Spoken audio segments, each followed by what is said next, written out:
In today's video, I'm going to teach you how to create a newsletter in Getresponse. By the end, you'll know exactly how to go from a blank screen to a finished email that's ready to send to your list. First, log into your Getresponse account and look at the top left menu. You're going to start by clicking on Tools and then selecting Email Marketing. This is the main area where you manage all your newsletters and campaigns. Once you're on the email marketing page, look for the Create Newsletter button and click it.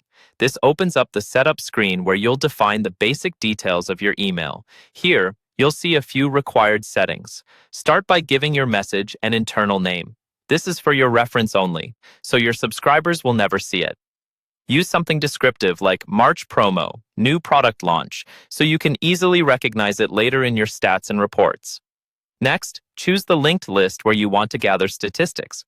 This tells Getresponse which list this newsletter is associated with, so things like open rates, clicks, and unsubscribes are tracked in the right place. If you work with multiple lists, make sure you pick the one that best fits the audience for this particular message. Now, write your subject line. This is what your subscribers will see in their inbox, so take a moment here. Keep it clear, specific, and interesting enough that people want to open the email. Avoid spammy wording and try to reflect what's actually inside the newsletter. After that, select the correct from and reply to email addresses. The from address is what shows up as the sender in the inbox, and the reply to is where any replies will go. Make sure these look professional and are addresses you actively monitor, because this helps build trust with your audience. When those settings are done, click Design Message. This takes you into the design part of your newsletter. You'll now choose a layout.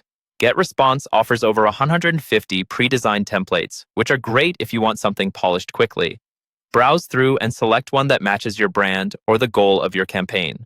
If you prefer to build everything yourself, you can also start with a blank template and design it from the ground up. Once you've picked a template, you'll be inside the drag and drop editor. This is where you shape the actual content of your email. You can drag in text blocks for your main copy and headlines, image blocks for product photos or banners, and button blocks for calls to action, like Shop Now or Read More. Rearrange sections by dragging them up or down until the layout feels logical and easy to read.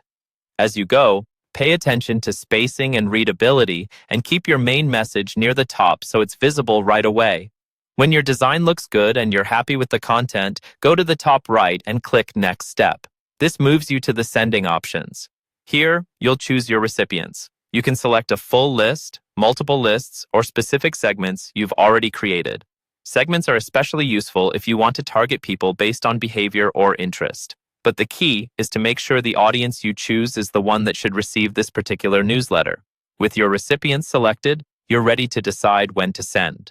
You can send the message immediately, which is useful for time-sensitive announcements, or you can schedule it for a later date and time. Scheduling is helpful if you want to hit your audience at their typical open times, or if you're planning a campaign in advance. Once everything looks correct, the settings, design, recipients, and timing, you can confirm, and your newsletter will be on its way, either right now or at the scheduled time. And that's the full click-by-click process for creating a newsletter in Getresponse.